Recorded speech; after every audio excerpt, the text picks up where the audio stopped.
They called her the Blood Countess, a name whispered through centuries, carried by wind and superstition, drifting across the rolling hills of Hungary. Elizabeth Báthory, a woman whose beauty was said to match her cruelty, whose castle walls still echo with the screams of girls who never came home.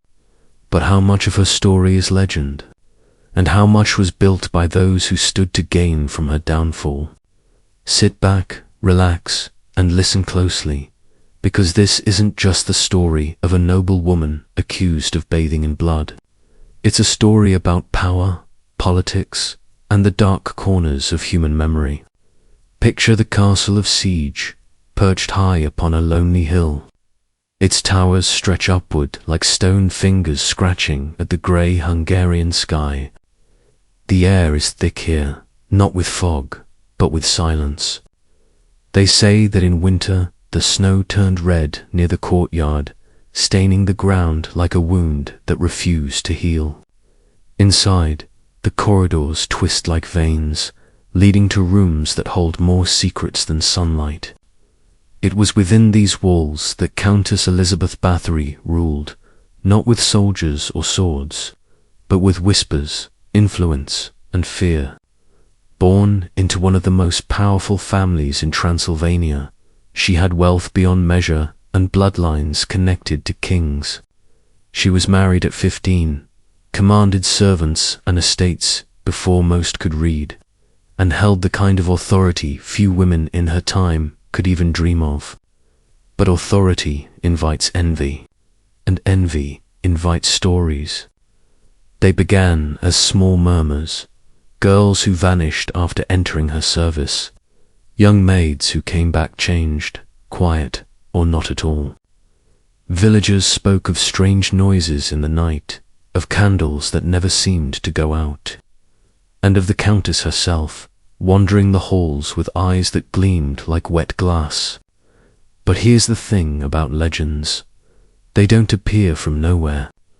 They grow, fed by fear, shaped by ambition, and sealed by history's selective memory.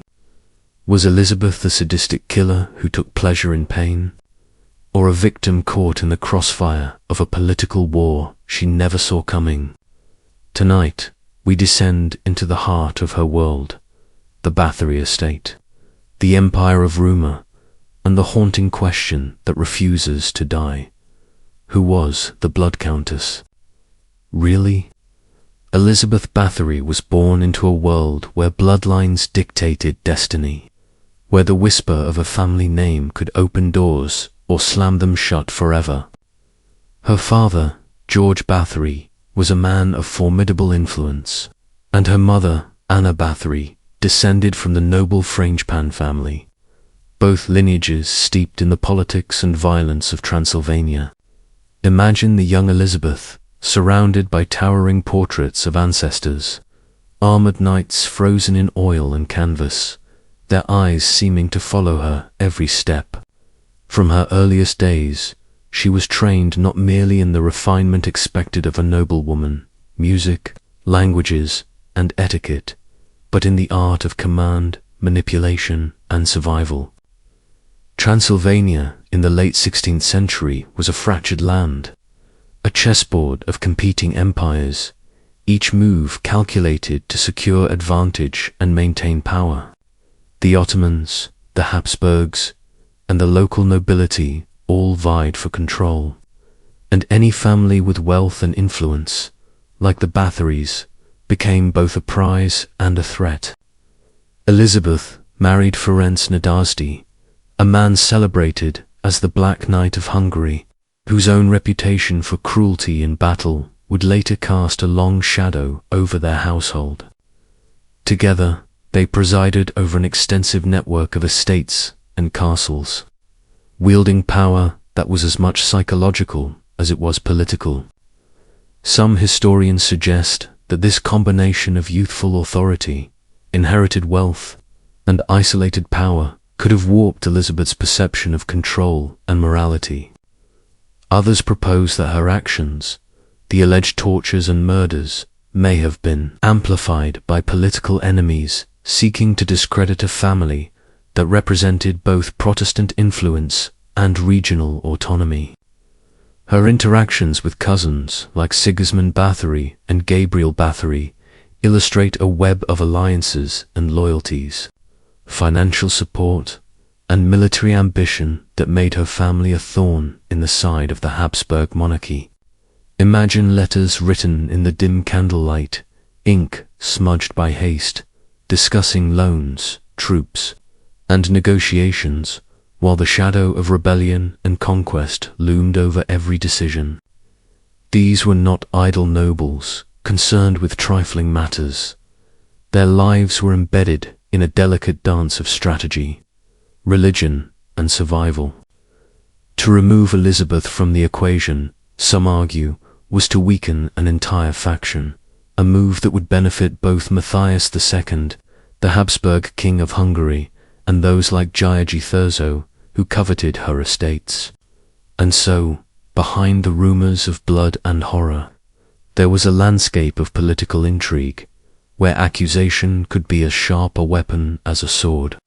But in this world of power, loyalty, and deadly ambition, the line between myth and reality begins to blur, leaving one lingering question: was Elizabeth a monster forged by her own cruelty, or a pawn in a deadly Game of Thrones?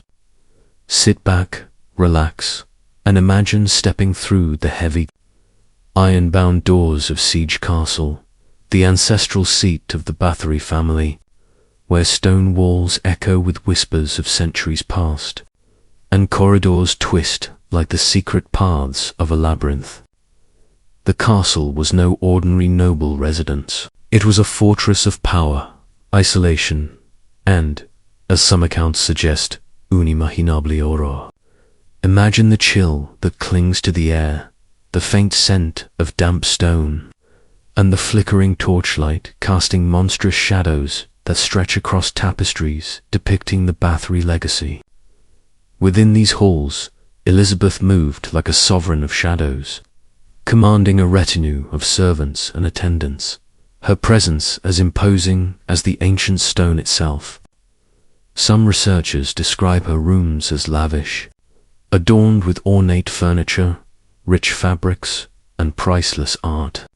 Yet they were punctuated by hidden chambers, locked doors, and spaces that would later be whispered about in fear. It was here, they say, that the Countess' so-called gymnasium functioned, a place where young noble girls were sent ostensibly for education and refinement.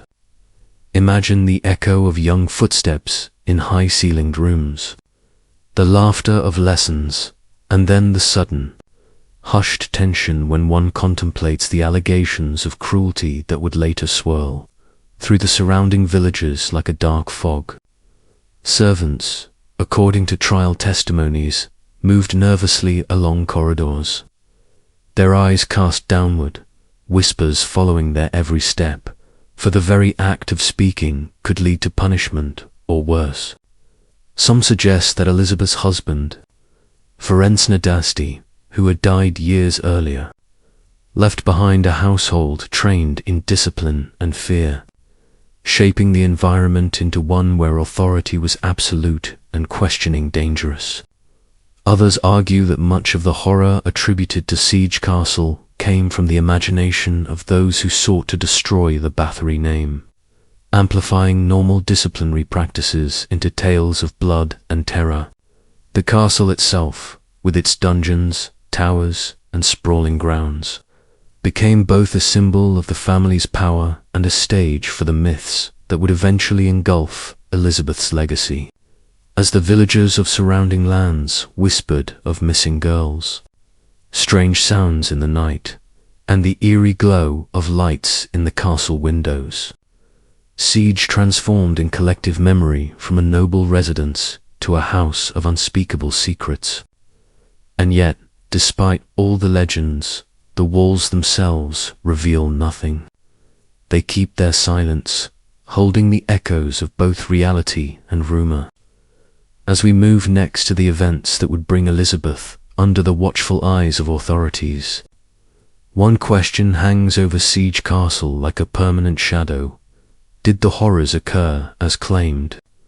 Or did the stone walls merely amplify the fears and ambitions of those who sought her downfall? Imagine the tension of power, wealth, and politics intertwining like dark threads in a tapestry, threads that would eventually ensnare Elizabeth Báthory in a web far larger than herself.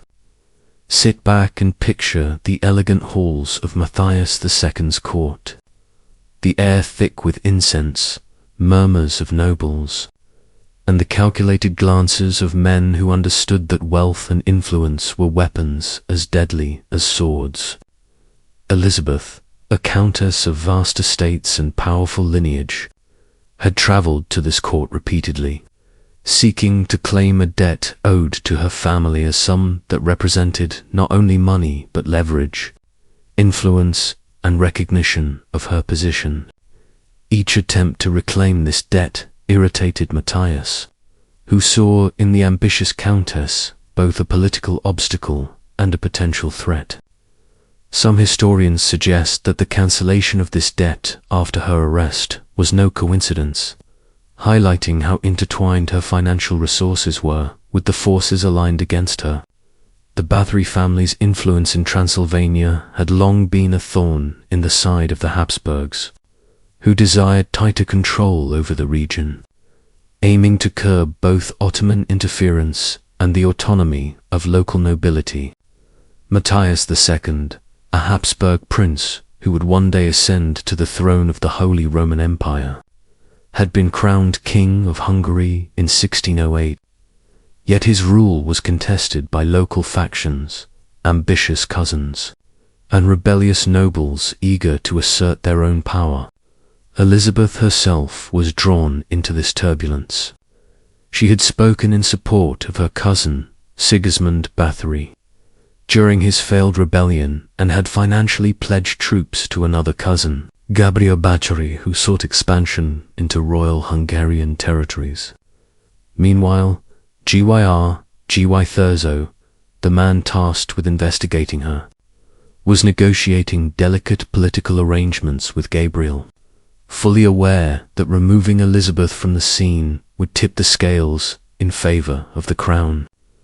Religion may have added another layer to the tension, with Elizabeth's Protestant faith contrasting the Catholic Habsburg agenda, yet evidence suggests that money and power, rather than religious differences, were the primary motives behind her targeting the looming threat of conflict in Europe, which would eventually erupt into the 30 Years' War, created a backdrop of suspicion, fear, and calculated manipulation. As Elizabeth's influence, wealth, and family connections became entangled in this high-stakes political chess game, the stage was set not just for her downfall, but for the creation of a legend that would grow far beyond the cold stone walls of Siege. And so, the question arises, was the Countess merely a woman caught in the violent currents of political ambition, or was there something far darker hiding behind her gilded doors? Picture a cold December evening in 1610. The stone walls of Siege Castle bathed in the grey light of a fading winter sun, the wind whispering through the battlements like unseen voices of the past. Elizabeth Báthory, accustomed to power, wealth, and the quiet authority of her ancestral halls, sat down to dinner with her guests, unaware that this evening would mark the beginning of her long descent into infamy. Gyr Thurzo, the inquisitive and politically ambitious noble tasked with investigating her, had orchestrated a plan months in the making. Some accounts claim he caught her in the act of torturing a young girl, a detail preserved in letters to his wife. Yet the reality paints a different picture. Elizabeth was arrested while engaged in an ordinary meal, the trappings of her noble life surrounding her. Her 5 suspected accomplices, servants, who would later provide the gruesome testimonies forming the backbone of her legend, were taken alongside her. their fates intertwined with the Countess in ways that history would never fully untangle.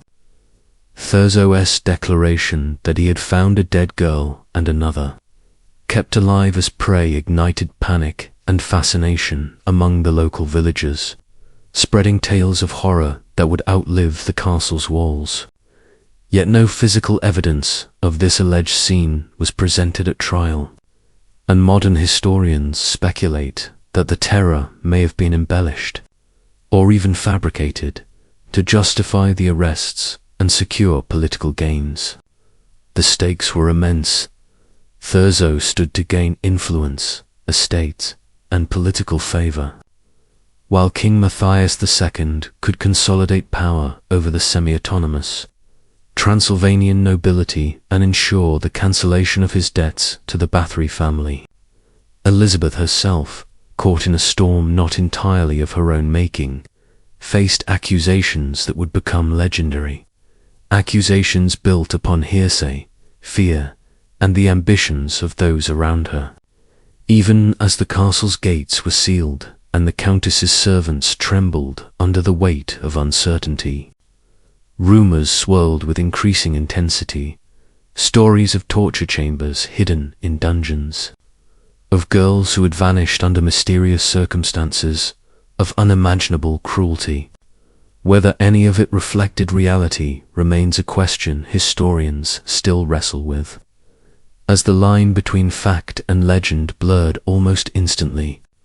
Some researchers believe the arrest was as much a political maneuver as a legal action, a calculated step to weaken a powerful family, while others suggest it was fueled by genuine concern over crimes that may indeed have occurred. The echoes of that December evening, the clatter of chains, the hushed whispers, the closing of heavy doors would reverberate through history, giving rise to tales of terror, myth, and fascination. And so we are left to wonder, when the gates of Siege Castle shut behind Elizabeth Báthory, was it justice that walked through them, or something far more sinister? Following Elizabeth Báthory's arrest, the castle of Siege became a place of shadowed corridors, whispered confessions, and the relentless probing of Gyorgy Thurzo's investigators. The Countess herself was never directly questioned in a formal sense.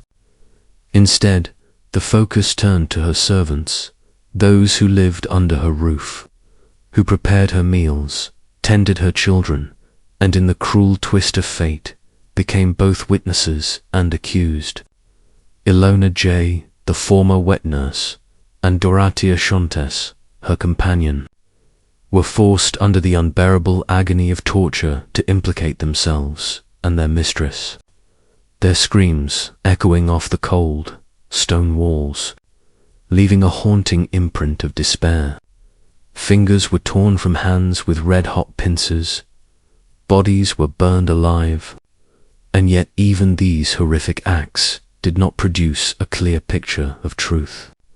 Only the frantic, manipulated testimonies that would fuel the legend of the Blood Countess, each servant's confession shifting in details, inconsistent in timing, and extracted through suffering added layers to the narrative, making it almost impossible to separate reality from coercion.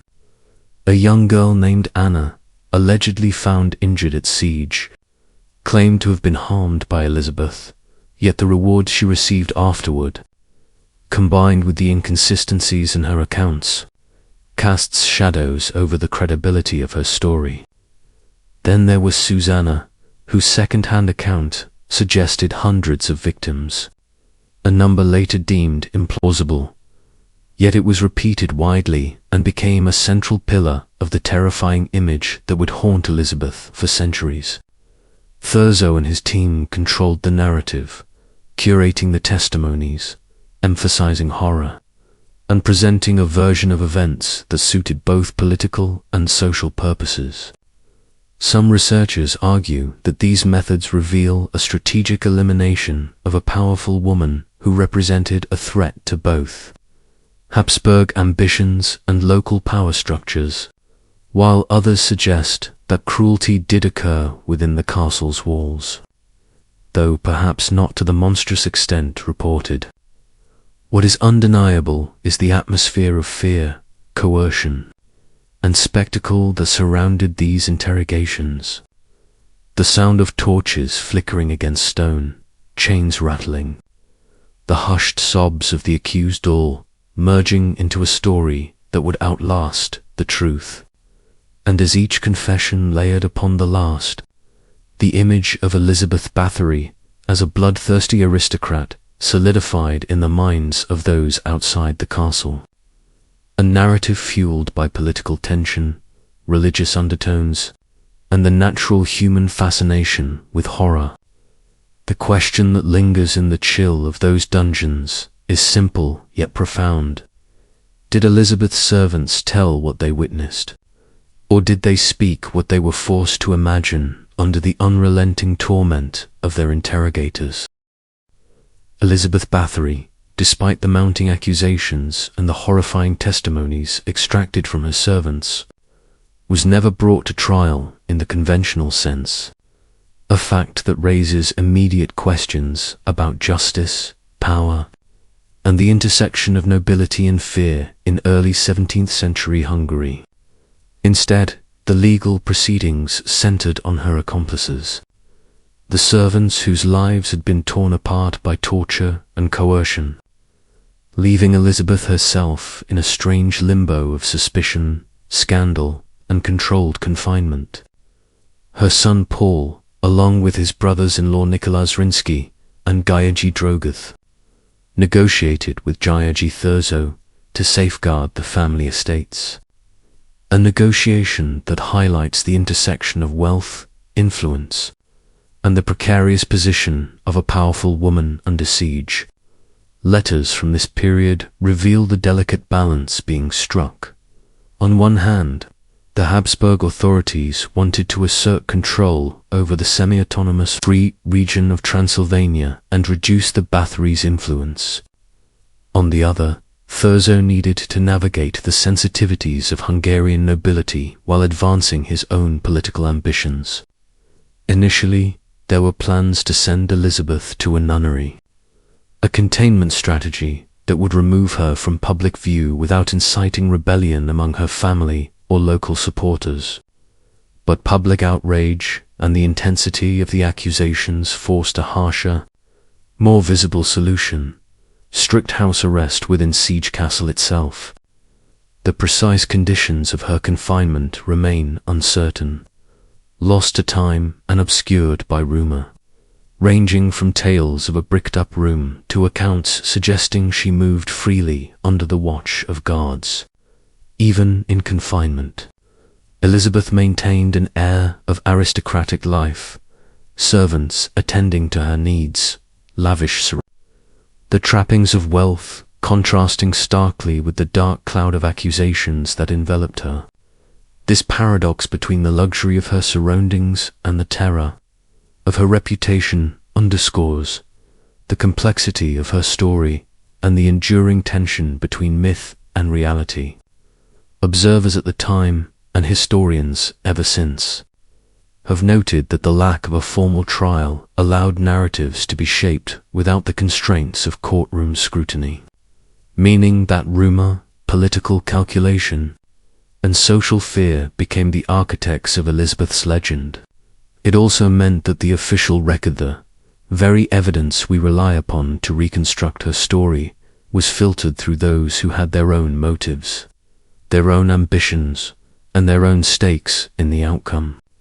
And as Elizabeth languished in her isolated castle, surrounded by both luxury and suspicion, one is left to wonder, in a world governed by power, fear, and hearsay, who truly decided her fate: the Countess herself, her accusers, or the swirling currents of rumor that would immortalize her as history's most infamous woman.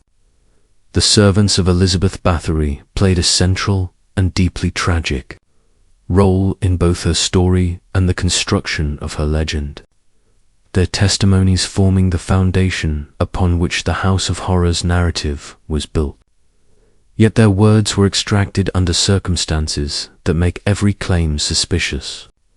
Ilona J., the Countess, former wet nurse, and her companion, Dorothea Shontes, were subjected to unimaginable torture, fingers torn from their hands with red-hot pincers, flesh seared by flames, and then ultimately burned alive, their screams echoing through the stone corridors of Siege Castle, leaving a haunting imprint on the walls and in the memories of those nearby.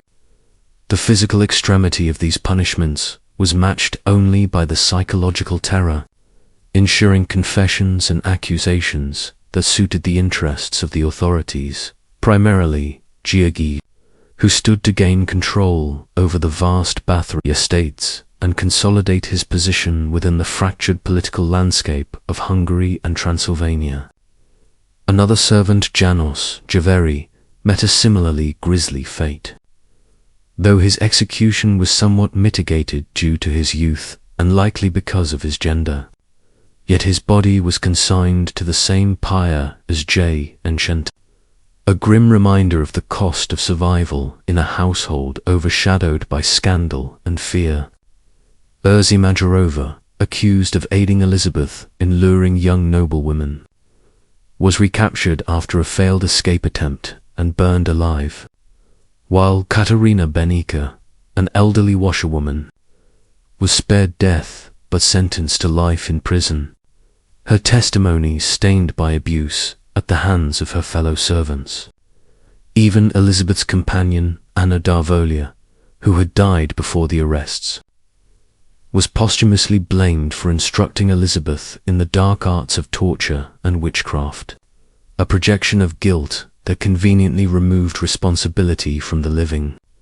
Under these conditions, the line between truth and fabrication blurred. Coercion and the threat of death ensured that servant stories painted Elizabeth as a figure of absolute cruelty, while offering little room for nuance or defense. It is within this maelstrom of suffering, terror, and manipulation that the myths of Elizabeth's sadism began to crystallize, feeding a narrative that would transcend her lifetime.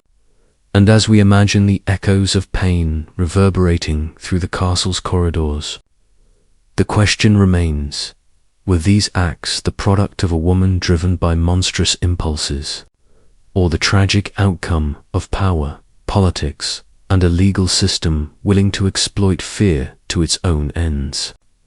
The shadow of doubt lingers, whispering that in the intersection of cruelty and coercion, reality and legend may be nearly indistinguishable. The trial of Elizabeth Báthory and her alleged accomplices unfolded not in a court of impartial justice, but within a theatre of political maneuvering, hearsay and fear, where the boundaries between rumour and reality were almost entirely erased, and where the words of the powerless carried the weight of damning proof. By January of 1611, Gayagi Thurzo had gathered a collection of witnesses, the majority of whom offered second-hand accounts, tales passed from servant to neighbour to authority, stories that grew in horror with each telling, until the castle itself seemed to exude a palpable dread, its stone walls almost alive with whispered screams. Some witnesses claimed to have observed the aftermath of torture, the bruises and burns etched onto young bodies. Yet no physical evidence was presented in court, and no one could verify whether these marks were the result of deliberate cruelty or the accidents and illnesses common in a time when medical understanding was primitive. Of the few first-hand testimonies, 2 came from court officials, Benedict de C. and Jacob Shalasi, who claimed to have witnessed Elizabeth inflict pain and death upon her young charges. Yet their accounts were not corroborated, and questions linger over their motives and the accuracy of their observations.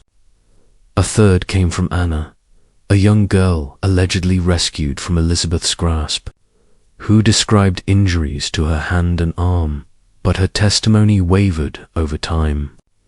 her story shifting in ways that cast a shadow of doubt.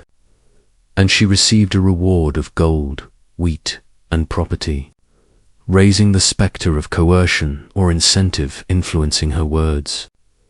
During the parallel trials of Elizabeth's servants, accusations multiplied, the number of victims ballooning to 650, based solely on the claim of a servant named Susanna, whose own account was mediated through the court official Shilvasi and the mysterious. Private books never produced in court, leaving historians to wonder if the scale of horror had been inflated to terrify, to justify political ambitions, or simply to fill a void left by the absence of tangible evidence. Throughout, Elizabeth herself remained outside the courtroom.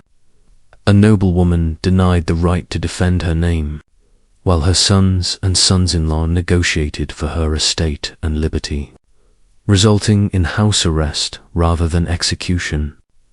Yet the rumors and testimonies continued to swirl like smoke, staining the air with dread and uncertainty.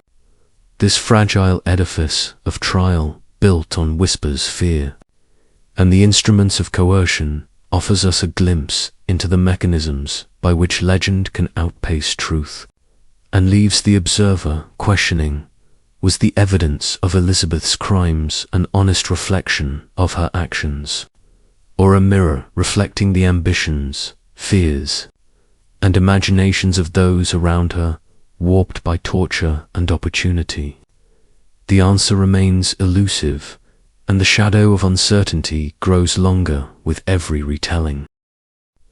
As we delve deeper into the story of Elizabeth Báthory, it becomes impossible to separate her alleged crimes from the ambitions and maneuverings of those who surrounded her, particularly Guy Gergeau, the Palatine of Upper Hungary, whose meticulous orchestration of the investigation and arrest hints at motives far beyond the pursuit of justice, and whose presence looms over the narrative like a shadow, shaping events in ways that continue to obscure the line between truth and fabrication. Thurzo was a man of considerable political ambition, a Protestant noble navigating the complex web of Habsburg authority and Transylvanian autonomy, and his interest in Elizabeth extended beyond the alleged bloodshed. He had been appointed guardian of her children, and through that tenuous position had a claim to her vast estates and fortune, a fortune that would be his gain should Elizabeth fall from grace. Some historians suggest that Thurzo's letters and records, often cited as primary sources in the case, reveal careful framing, selective reporting, and an awareness that Elizabeth's arrest would serve both his personal interests and the broader aims of the Habsburg crown, particularly King Matthias II, who sought to diminish the power of the Bathory family and consolidate control over Transylvania, a region still rife with noble rebellion and Ottoman influence. It is in this intersection of personal gain and political strategy that the story of Elizabeth's downfall becomes most complex, for Thurzo's public portrayal of her as a sadistic murderer created a spectacle that justified both her removal and the seizure of influence her family wielded, while simultaneously igniting the imagination of the populace with tales of torture, cruelty, and even vampirism, none of which were substantiated with concrete evidence. The timing of the investigation coinciding with heightened Habsburg efforts to assert control over semi-independent Transylvanian territories and suppress Protestant influence adds another layer of intrigue, as some researchers argue that Elizabeth was targeted not solely for her actions but for the threat her wealth, family, and connections represented, and that the narrative of mass murder served to cloak the political motivations in the guise of moral outrage. Even the method of her arrest, conducted quietly while she dined, contrasts sharply with the theatrical depiction of her being caught in the act of torture, a discrepancy that suggests an early manipulation of perception, shaping the legend even before the trials began. In considering Thurzo's role, one cannot ignore the broader environment of fear, superstition, and political instability that permeated Hungary and Transylvania in the early 17th century, where accusations could be weaponized and the line between real crime and constructed narrative was perilously thin, leaving us to ponder whether Elizabeth Báthory was a monstrous killer, a victim of political expedience, or perhaps a combination of both, and whether the shadow cast by Thurzo's ambitions ultimately obscures the true extent of her deeds or her innocence. On the evening of December 30th, 1610, Elizabeth Báthory's world shifted irrevocably as Gyorgy Thurzo executed the arrest that would seal her fate, descending upon Siege Castle with a sense of quiet inevitability that belied the hysteria soon to grip the region. And although legend suggests she was caught mid-act in her torture chamber, the truth paints a more mundane scene. Elizabeth was dining, seated at her table with guests, a stark contrast to the theatrical tableau described in contemporary letters that would later fuel centuries of myth. And yet even this ordinary moment was enough to mark her as a prisoner, initiating a process that would intertwine politics, superstition, and social fears into a narrative both terrifying and bewildering. For in that moment, the question of guilt was not simply legal. It became a spectacle, a story told to justify the intervention of power and the redistribution of wealth. Following her arrest, Elizabeth and 5 of her servants were detained, each facing accusations of torture and murder spanning 2 decades, and as the investigation intensified, Thurzo made public statements about alleged scenes of horror, girls dead and others kept alive for further torment, tales that, despite their lurid nature, were unsupported by physical evidence, yet proved irresistible to the imagination of villagers and nobles alike, stoking rumor and fear across the countryside, and ensuring that the shadow of her alleged crimes would extend far beyond the walls of Siege. When the trial formally began in January 1611, the evidentiary landscape was a patchwork of second-hand testimonies, hearsay and coerced confessions, a reality that complicates any attempt to reconstruct the truth.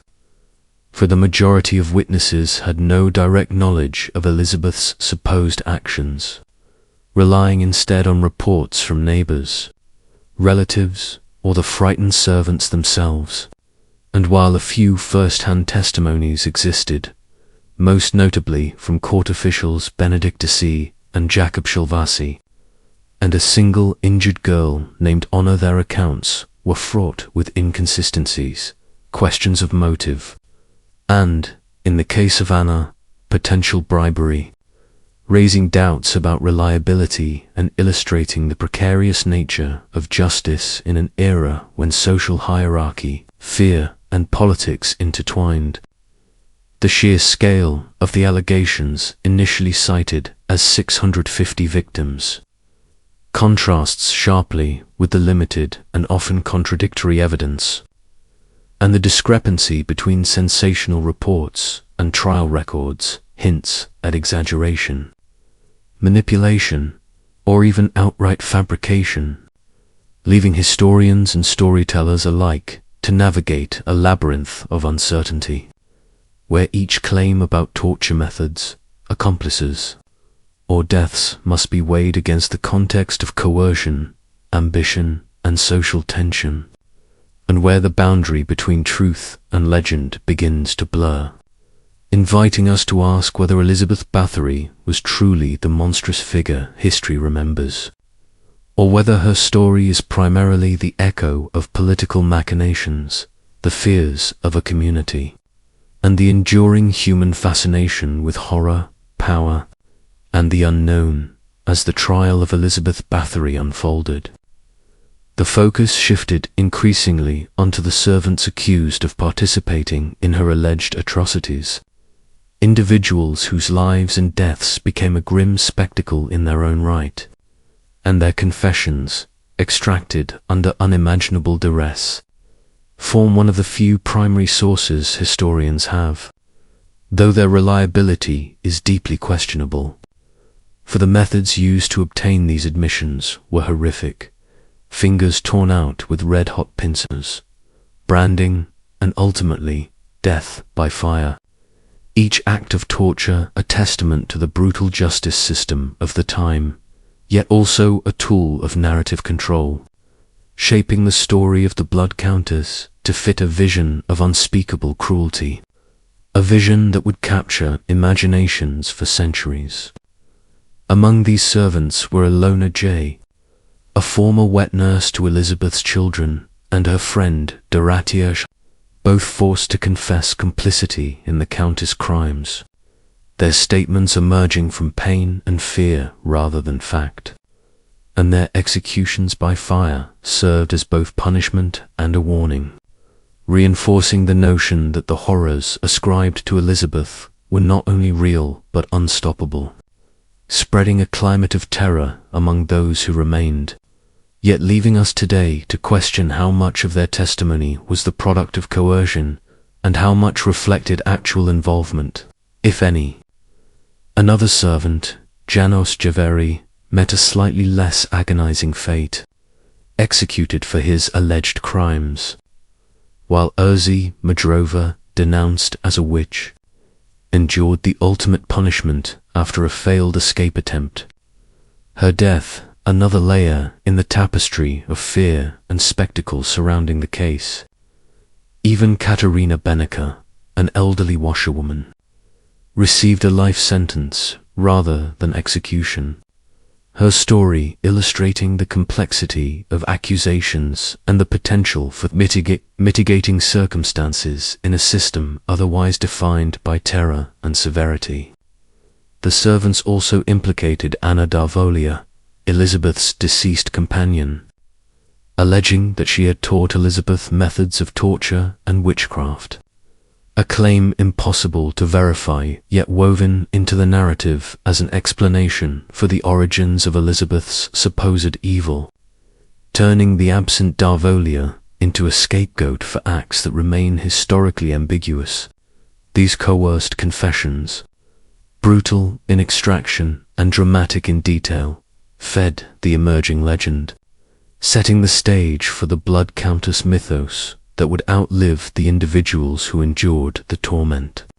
And while some researchers believe these testimonies hint at actual abuse and cruelty, others suggest they were amplified, exaggerated, or entirely fabricated under political pressure and social hysteria, creating a puzzle that continues to confound historians. For within the charred remains, mutilated hands, and terrified witnesses lies a story that may never be fully disentangled from myth. A story where the truth of Elizabeth Báthory's actions is inextricably entwined with the terror, ambition, and intrigue of those who sought to control, punish, or profit from her.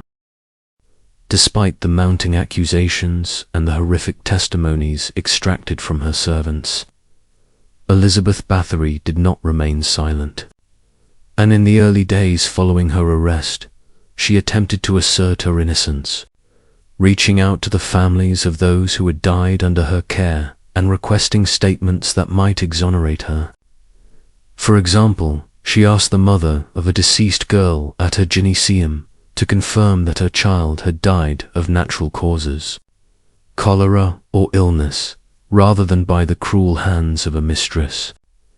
Yet these attempts were largely dismissed, ignored, or discredited by those conducting the investigation, leaving Elizabeth increasingly isolated and trapped in a web of rumors and fear that had already begun to define her legacy. At first, she sought to shift blame onto one of the girls, suggesting that perhaps the children themselves had acted violently toward one another. But this narrative quickly became untenable. and so she redirected her defense toward her servants, claiming that any cruelty or harm that had occurred was entirely beyond her control, that the sadism and malice belonged to those she employed rather than to her own hand, a claim that may have reflected reality, exaggeration, or a desperate strategy to preserve life and property.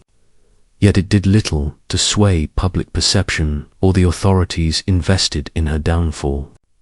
The circulation of rumors regarding the torture chamber, the supposed use of hot tongs, needles, and freezing water, and more grotesque claims of biting, skinning, and bathing in blood, had already shaped a narrative of Elizabeth as a figure of pure malice, a narrative so vivid and horrifying that even her explanations fell on deaf ears, swallowed instead by the growing mythology of a blood-obsessed countess, one whose isolated castle had become a site of terror in the minds of neighbors, servants, and historians alike, while she argued that her servants were the true perpetrators, that the deaths were the result of their cruelty, perhaps amplified by misunderstanding, misfortune, or disease. The momentum of fear and the political ambitions of those surrounding her allowed little room for nuance, leaving her voice, as a noblewoman, largely unheard in formal judicial proceedings. And yet these attempts at self-defense reveal a critical dimension to her story, that Elizabeth Báthory, the woman behind the myth, was aware of the consequences and sought to assert her narrative, to challenge the horrifying image being constructed, to negotiate with reality itself, even as the machinery of accusation and legend advanced inexorably against her. From this tension between rumor, fear, and self-preservation emerges a haunting question: how much of the Blood Countess legend is rooted in her own actions, and how much is the reflection of a society eager to see a powerful woman punished? A question that lingers in the shadowed corridors of Siege Castle, and that we move toward exploring next, as the trials began to formalize and the consequences of accusation, wealth, and power intersected in ways that would define her fate forever. As the investigation progressed into early January 1611, the focus shifted squarely onto Elizabeth Báthory's servants, those who had been accused alongside her of participating in the alleged atrocities. And it was in these trials that the mechanisms of fear, coercion, and political maneuvering became most apparent, with testimonies extracted under torture forming the backbone of the court proceedings, leaving a trail of uncertainty and horror that would persist for centuries. Two of the accused, Ilona J., a former wet nurse for the Countess' children, and her companion, Dorothea Shantas, were subjected to excruciating methods of coercion, including the tearing of fingers with red-hot pincers, followed by execution by burning, a brutal demonstration of the lengths authorities were willing to go to extract confessions and implicate Elizabeth herself, while Janos Javeri, a younger male servant, faced execution as well, though comparatively less cruel, and his body was joined on the pyre with those of Jay and Shantis, creating a spectacle of fear intended to intimidate and enforce compliance. Erzai Marjarova, accused of being a witch and of guiding Elizabeth in luring victims, was recaptured after a daring escape attempt and burned alive, while Katerina Benica, an elderly washerwoman implicated as a minor accomplice, was spared execution and sentenced to life imprisonment, a decision influenced by the evidence of abuse she had suffered at the hands of her fellow servants, suggesting that even within this web of terror there were gradations of culpability and circumstance that the courts occasionally acknowledged. The sixth figure, Anna Darvolia, had died prior to the arrests, yet her name emerged during interrogations. Accused posthumously of teaching Elizabeth witchcraft and demonic methods of torture, highlighting the ease with which the investigation expanded to include scapegoats, real or imagined, and demonstrating how the line between truth, rumor, and political convenience became increasingly blurred. It was only under these extreme conditions that Elizabeth herself began to be directly implicated, as the confessions of her servants, extracted under pain and fear, increasingly pointed the finger toward their mistress, constructing a narrative of Elizabeth as the central figure orchestrating the horrors, while simultaneously leaving the question of her direct involvement unresolved. A tension between evidence, coercion, and interpretation that fuels much of the debate around her guilt to this day. The trials showcased a system in which power, fear, and social status collided, where the testimony of tortured servants created a foundation of guilt upon which the larger legend of the Blood Countess would be built. And yet the absence of Elizabeth's own defense in court, her inability to participate or confront her accusers, left a chilling vacuum in which rumor, political ambition, and the human fascination with cruelty could take root, setting the stage for the myths and legends that would eventually eclipse the historical reality of Siege Castle, a story we will move deeper into as we examine the sensationalized accounts and the birth of the Blood Countess' terrifying reputation, as Elizabeth Báthory remained confined under house arrest. The stories of her alleged crimes began to mutate, spreading far beyond the walls of Siege Castle, where fact and fiction intertwined in ways that would haunt history for centuries. And it is here that we witness the birth of the legend that would transform a noblewoman into a figure of pure horror, with Elizabeth herself denied a formal trial, denied the chance to present her side. The gaps left by limited and often contradictory evidence became fertile ground for imagination, rumor, and political propaganda, and soon the tales of tortured servants, missing girls, and ghastly deaths coalesced into narratives of supernatural cruelty, feeding on the fears and superstitions of the time, while the harsh realities of political rivalry, property disputes, and religious tension faded into the background. Some of the earliest accounts of these alleged horrors, penned over a century after Elizabeth's death, like the 1729 Tragica Historia by Jesuit scholar Eliseel Tarachi, added details that had no basis in trial records. Most notably, the claim that Elizabeth bathed in the blood of virgins to preserve her youth, an image so sensational it spread rapidly through European courts and villages alike, reinforcing the perception of the Countess as a monstrous figure. While scholars like Matthias Bell in 1742 repeated these claims, further embedding them into historical consciousness and giving them a veneer of credibility. The timing of these myths' rise was no coincidence, occurring during a period of heightened superstition, famine, and disease in Eastern Europe, when fear of the supernatural vampires, witches, and demons was a daily concern for ordinary people. And in this climate, the story of a bloodthirsty noblewoman fit perfectly into the collective imagination, transforming Elizabeth from a controversial countess into an almost archetypal embodiment of evil.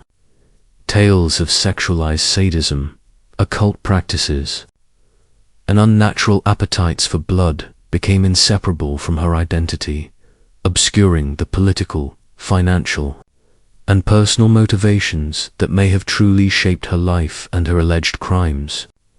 While the folklore of vampires and revenants in Transylvania and Hungary gave her story a resonance that transcended national boundaries, intertwining local legend with literary and cultural fears.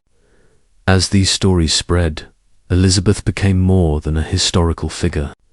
She became a symbol, a canvas upon which anxieties about women, power, nobility, and violence were projected, and as writers, artists, and eventually filmmakers took up her story.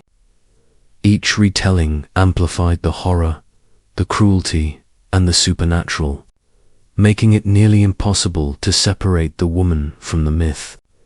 Yet beneath the blood-soaked imagery and Gothic allure lies a lingering question that historians and researchers continue to wrestle with.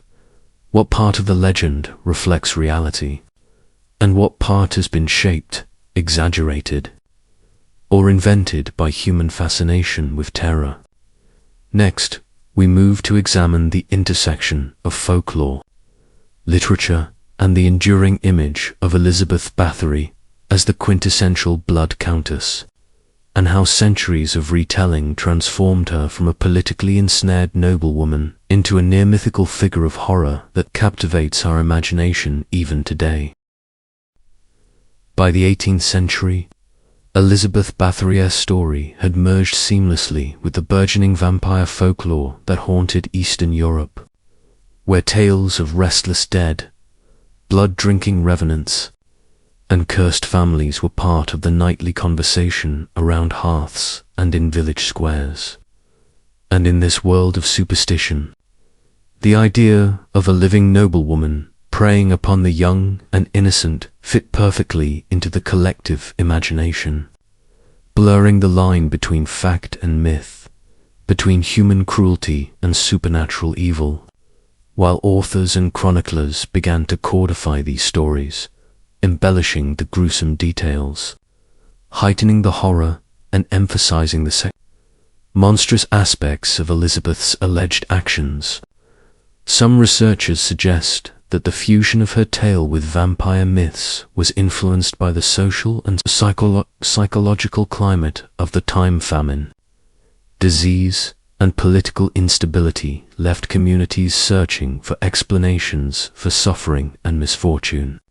And in these dark narratives, it was easier to attribute calamity to a single monstrous figure than to confront the complex realities of noble exploitation, class conflict, or administrative neglect.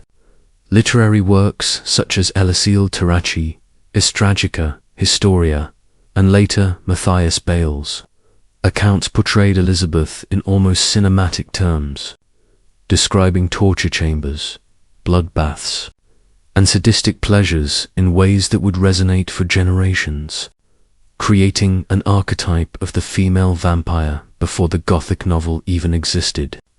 And these portrayals drew heavily on common folklore motifs: the witch who lures children, the revenant who drains life to maintain youth, the aristocrat whose power allows her to act with impunity, reinforcing social anxieties about wealth, class, and gender. It is notable that these narratives, while sensationalized, were rarely questioned or critically examined for accuracy. And by the time the 19th century arrived, the image of Elizabeth Báthory as the Blood Countess had transcended the historical record, entering art, literature, and eventually popular culture, becoming a staple reference for the macabre and the supernatural. From poetry and plays to engravings and public lectures, all emphasizing horror over historical nuance. Scholars suggest that the emphasis on blood, torture, and vampirism may have reflected deeper cultural anxieties, including fear of female power, aristocratic privilege, and the unpredictability of death, with Elizabeth's story acting as a vessel for these fears, a mirror in which society could confront, safely at a distance, the darkest possibilities of human behavior. Even today, the Blood Countess retains this dual existence, simultaneously a documented historical figure whose life was shaped by politics, religion, and family intrigue, and a mythic symbol of supernatural horror. Her story repeated, adapted, and sensationalized countless times. As we turn the page from folklore to modern interpretations, we will explore how cinema, literature, and media transformed the historical Elizabeth into a figure of enduring fascination, blending fact, fiction, and fear into a narrative that continues to captivate and terrify audiences around the world, leaving us to wonder what truths remain hidden beneath centuries of myth. As the centuries rolled on, Elizabeth Báthory's name became inseparable from horror itself, her story migrating from whispered folklore to the pages of books and eventually to the silver screen, where filmmakers and storytellers amplified every element of her alleged atrocities, transforming her into a character that was at once aristocratic, seductive, and terrifying, embodying the fears and fascinations of their respective eras, with early 20th century adaptations emphasizing Gothic horror, shadowy castles, and eerie atmospheres, while later depictions leaned into sensationalism, focusing on blood, sexuality, and the extremes of human cruelty, often exaggerating numbers, inventing new victims, or depicting events that had no historical record, creating a cinematic version of Elizabeth that was more myth than woman, a figure whose legend was shaped by the very medium that broadcast her story to millions. Some critics suggest that the fascination with Bathory in popular culture reflects broader anxieties about power, gender, and morality, with the image of a noblewoman exercising unchecked control over life and death, resonating with audiences across time and geography, while her transformation into a vampiric figure aligns with centuries of European vampire lore, tapping into collective fears of the unnatural, the unseen, and the bloodthirsty. And yet, even as filmmakers presented her as a monster, historians continued to dig into archival records, legal documents, and trial transcripts, uncovering contradictions, inconsistencies, and a striking absence of verifiable physical evidence, highlighting the tension between the historical Elizabeth and the one constructed in myth, and raising the question, how much of what we see on screen is real, and how much is the creation of centuries of rumor, prejudice, and imagination.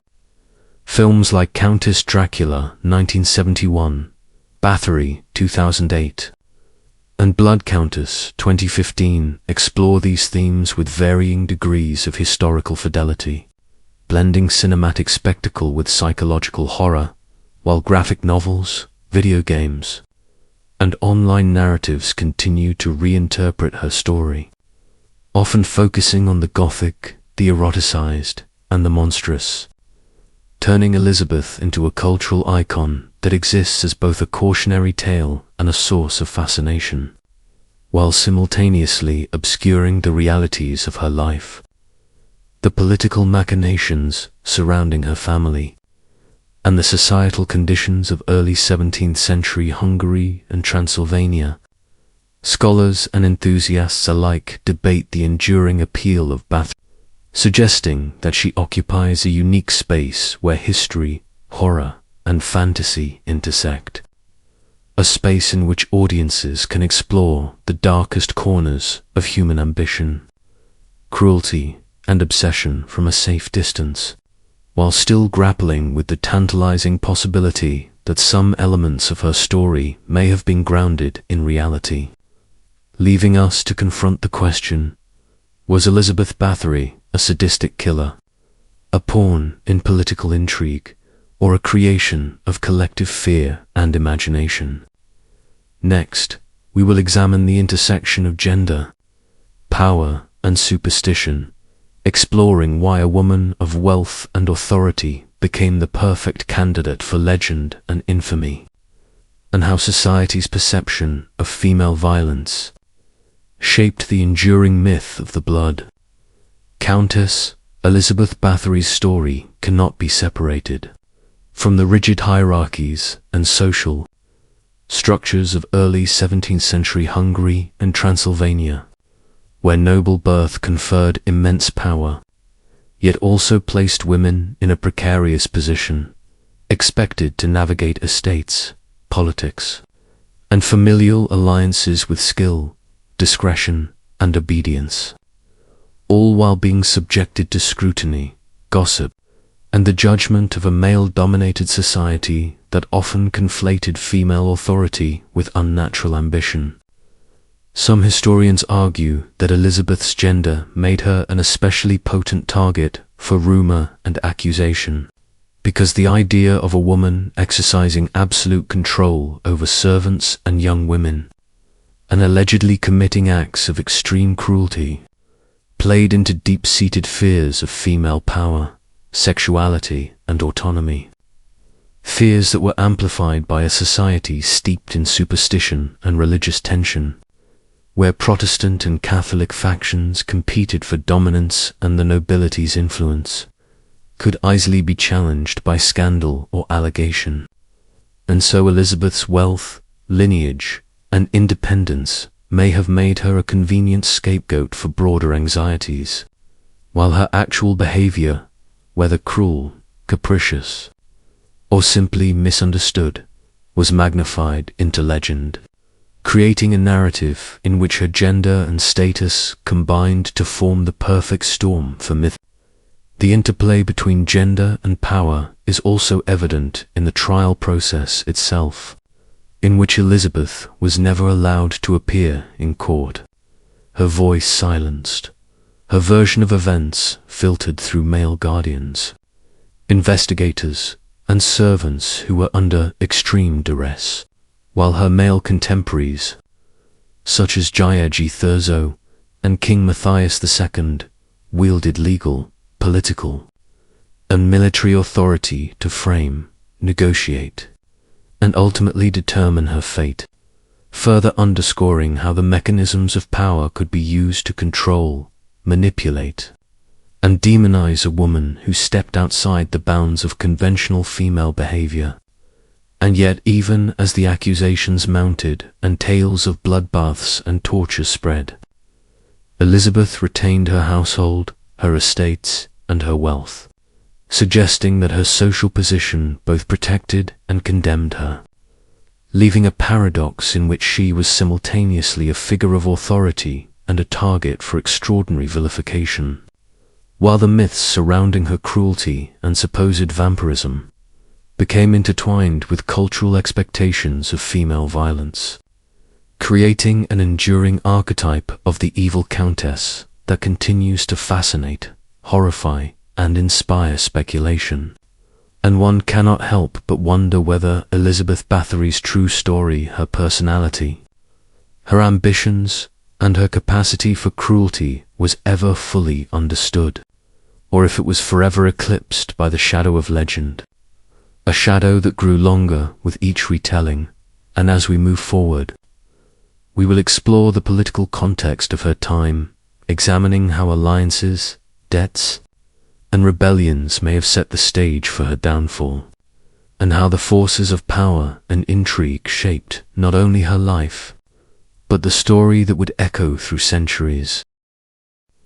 To truly grasp Elizabeth Báthory's story, we must step beyond the tales of torture chambers and blood-soaked legends, and look instead at the intricate political landscape of early 17th century Central Europe, where power, loyalty, and suspicion wove a dangerous web that could entrap even the wealthiest and most influential nobles. For Elizabeth's family was deeply enmeshed in these turbulent currents. The Bathorys had long been a powerful force in Transylvania, their influence reaching into Hungary and Poland, and their Protestant faith often set them at odds with the Catholic Habsburg rulers who sought to consolidate control over the region. And so when Elizabeth's cousin Sigismund Bathory had led rebellions to assert Transylvania's independence, and her cousin Gabriel Bathory harbored ambitions to expand his territory into royal Hungarian lands, Elizabeth's financial and political support of these causes positioned her not only as a wealthy matriarch, but also as a potential threat to imperial authority. A woman whose resources, alliances, and networks could alter the balance of power.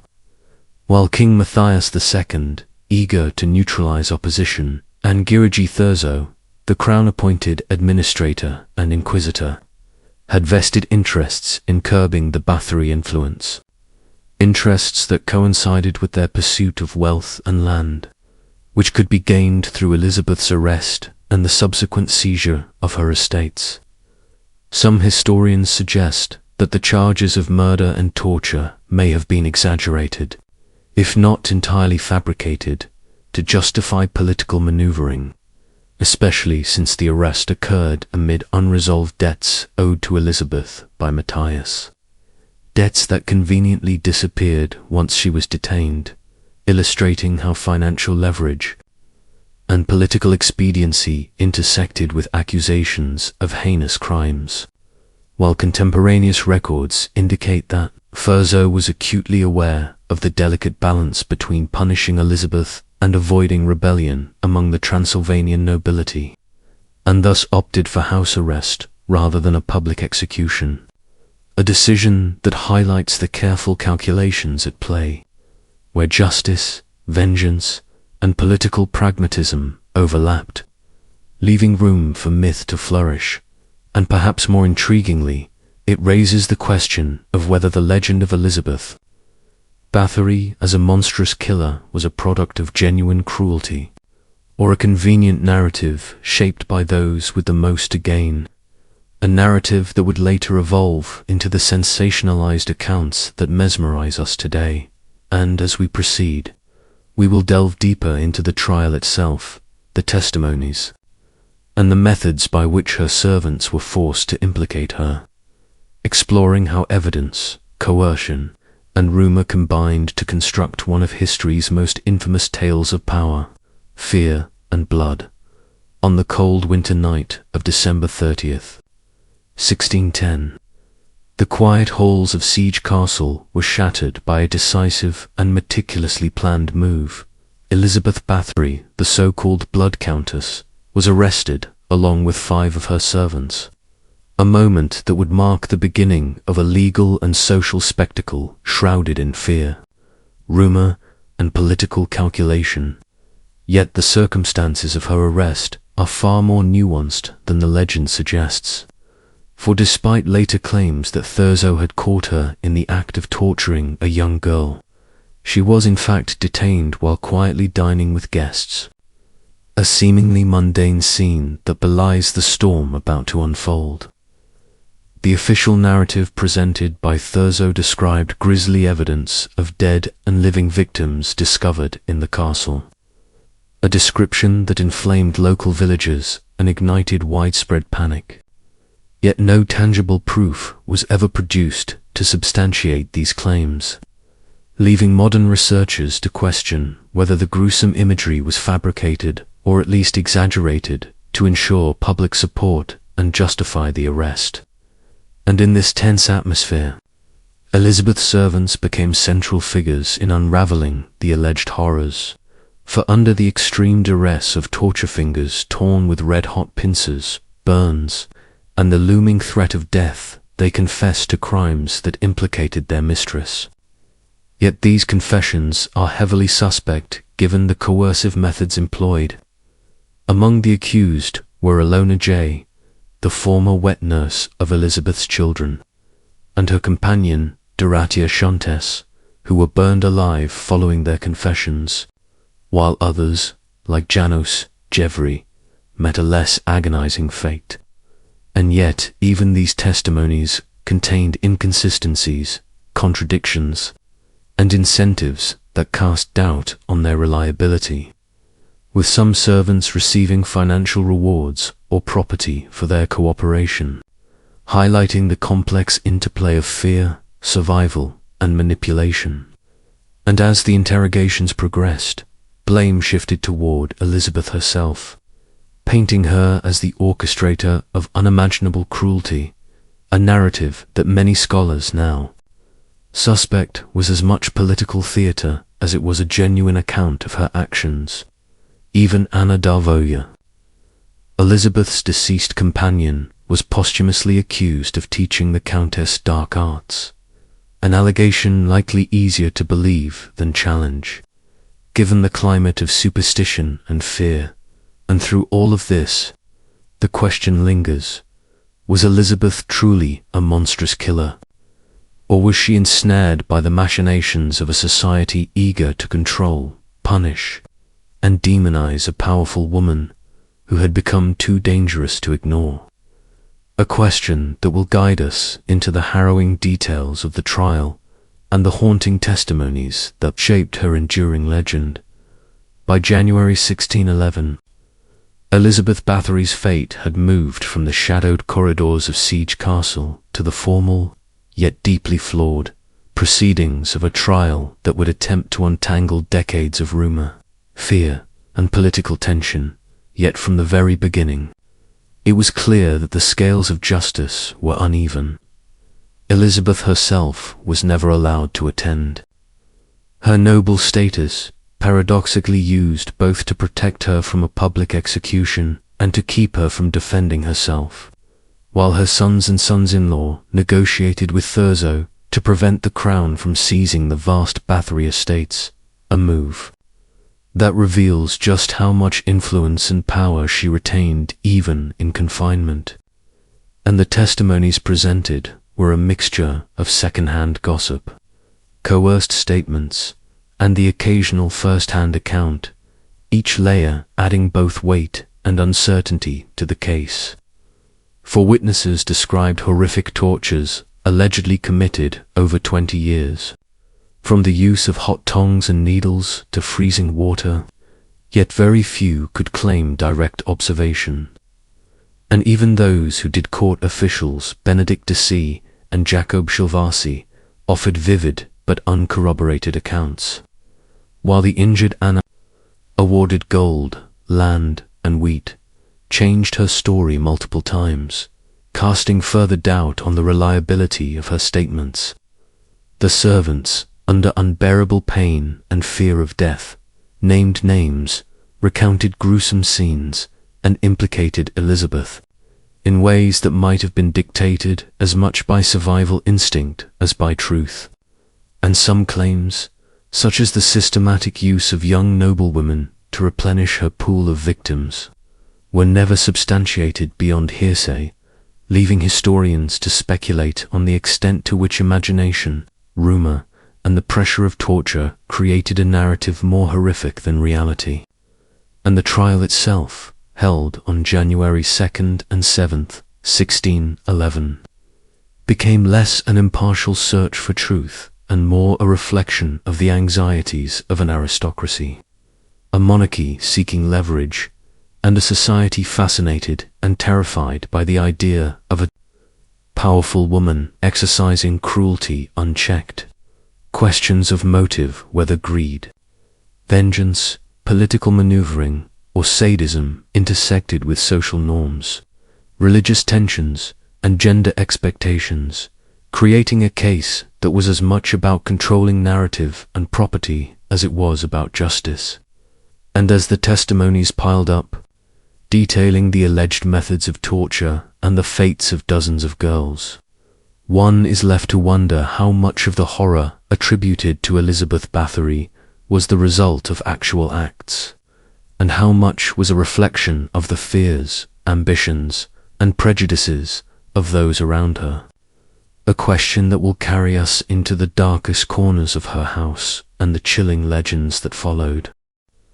Elizabeth Báthory's story cannot be separated from the tangled web of politics, power, and family influence that defined early 17th century Transylvania and Hungary.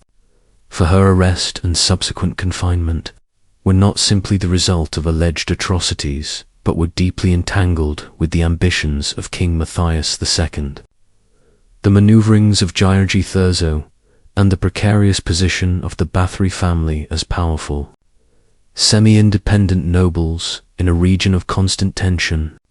Her family's wealth and influence posed a threat to the Habsburgs' desire for greater control over Transylvania, while her support for cousins like Sigismund and Gabriel Bathory involved in rebellion and territorial ambition, made her a figure whose removal from the political landscape conveniently served multiple purposes. And as her trial and accusations unfolded, it became clear that the potential for confiscation of her estates and the cancellation of her family's debts were significant motivating factors for those in power. So, when negotiations between Thurzo, her sons, and the crown concluded with the decision to impose house arrest rather than a formal trial or execution, it was a compromise shaped by the pressures of nobility, property rights, and political optics. A decision that satisfied some of the crown's goals while maintaining the appearance of justice. Yet it also locked Elizabeth into a life of isolation, a gilded imprisonment that allowed her to maintain a semblance of status and comfort, attended by servants and provided for, yet stripped of freedom and influence, and even in confinement. She remained a figure of fascination and fear. Rumors of attempted escapes, the conditions of her quarters, and the ongoing whisperings about her alleged crimes ensured that she never truly faded from the public consciousness, while the king's acquiescence to house arrest, reluctantly granted after Thurzo's persuasion, highlights how political expedience often outweighed legal procedure, with Elizabeth's situation reflecting the intersection of gender, class, and power. As a woman of remarkable wealth and autonomy could be both feared and constrained, her punishment is much about sending a message to other nobles as it was about retribution. And as she lived out her final years under these ambiguous conditions, the boundary between fact and legend began to blur, leaving historians and storytellers alike to ponder how much of her narrative was shaped by her own actions, and how much by the ambitions, fears, and political calculations of those who surrounded her. A question that carries forward as the myths of the Blood Countess grow, casting shadows over the reality of Elizabeth's life and crimes.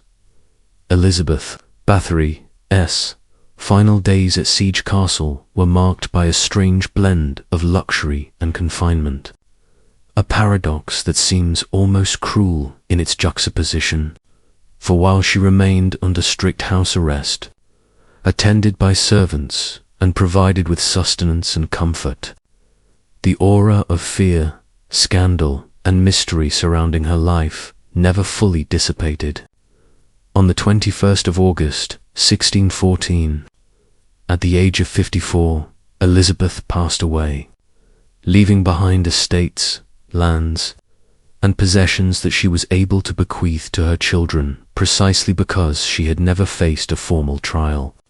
And yet her death did not bring closure or peace, for the manner in which her body was treated after burial only deepened the enigmatic aura that clung to her story, as local villagers, horrified by the presence of a notorious alleged serial killer in their cemetery, purportedly demanded her remains be moved, sparking a debate about where a woman accused of so many unspeakable crimes should be interred.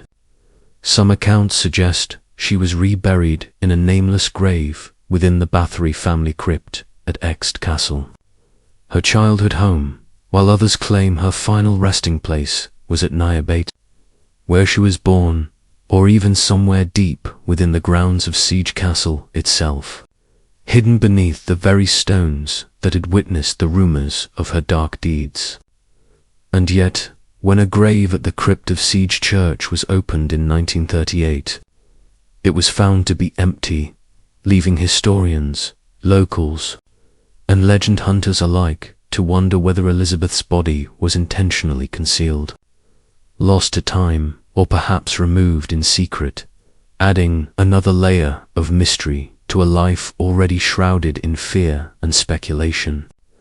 The ambiguity surrounding her burial mirrors the uncertainty of her legacy, for just as her final resting place remains unknown, so too does the full truth of her actions, as the absence of physical evidence, reliance on hearsay, and the political motivations of her accusers all cloud the reality of what transpired within the walls of her estates.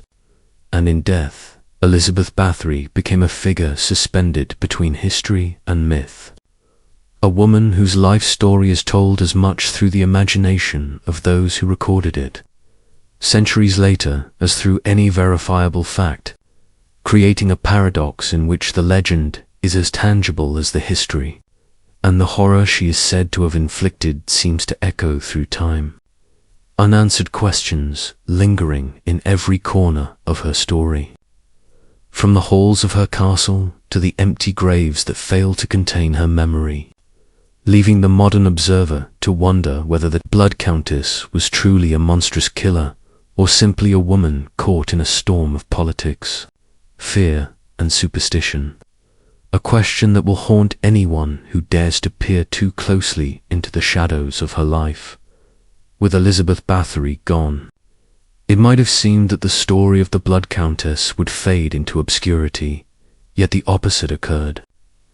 Over the following century, her name became synonymous with horror, cruelty, and the macabre, a figure transformed by myth into something larger than life.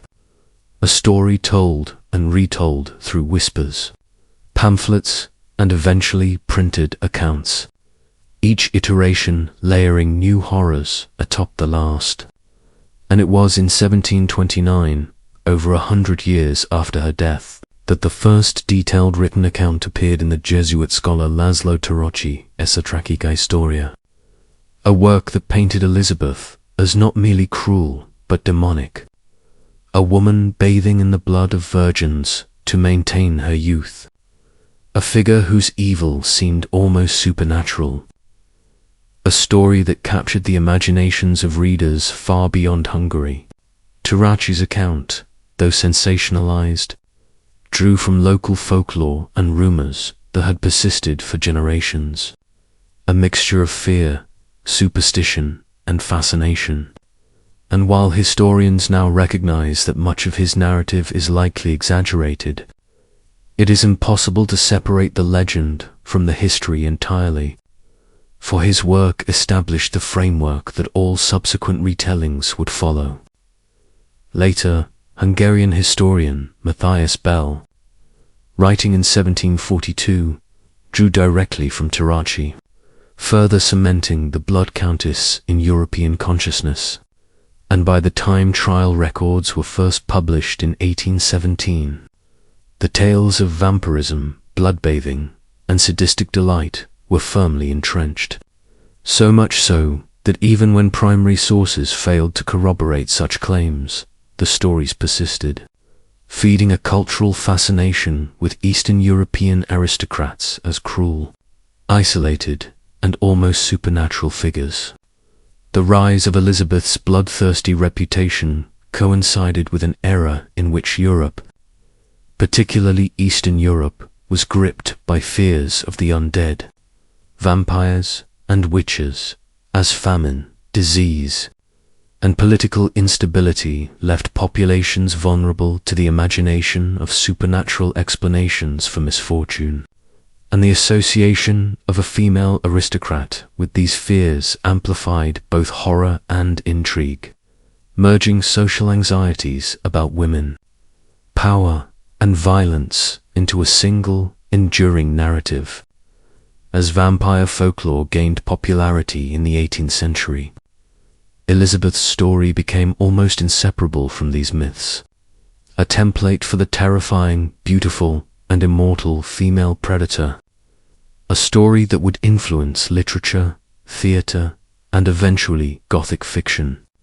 And even in modern times, films, books, and documentaries continue to depict her as a vampiric figure, as if the centuries-old whispers of blood and cruelty had refused to die, leaving the question open: was she truly the monstrous Blood Countess who drank the blood of her victims? Or did the world simply need a monster to embody the fears and obsessions of its own making? A question that lingers, unanswerable, just beyond the edge of history. Even centuries after her death, Elizabeth Báthory's legacy endures, a complex tapestry of fact, rumor, and myth that continues to captivate historians, writers, and the curious alike. Her story surviving as both a warning and a fascination, a glimpse into the darker corners of human nature, power, and the distortions of memory. And as we consider her life, it is impossible not to confront the unsettling questions that linger around her name. How much was real, and how much was a reflection of the anxieties of her era? For Elizabeth lived at a time when wealth, gender, and isolation could make a woman both powerful and vulnerable, a figure whose every action could be twisted into legend. And her environmenta, sprawling Transylvanian castle, remote and imposing, filled with servants, noble guests, and whispers of conspiracy, created the perfect stage for tales to flourish, tales that would feed centuries of Gothic imagination.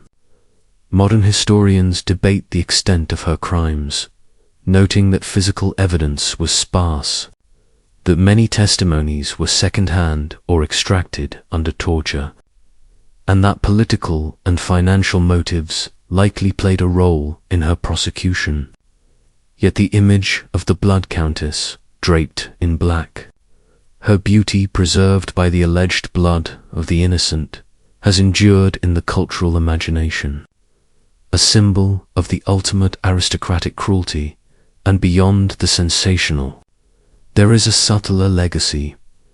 Elizabeth's story reflects the intersection of gender, class, and power, a powerful woman isolated by her status and wealth, demonized in life and legend alike, a reminder of how society constructs monsters from fear, envy, and rumor, and how myth can amplify reality into something almost unrecognizable. And it is this intertwining of history and legend that has made her an icon in literature, film, and popular culture, appearing in novels, stage plays, horror films, and documentaries. Her story reshaped with each retelling, blending horror, intrigue, and fascination, feeding our collective obsession with the macabre.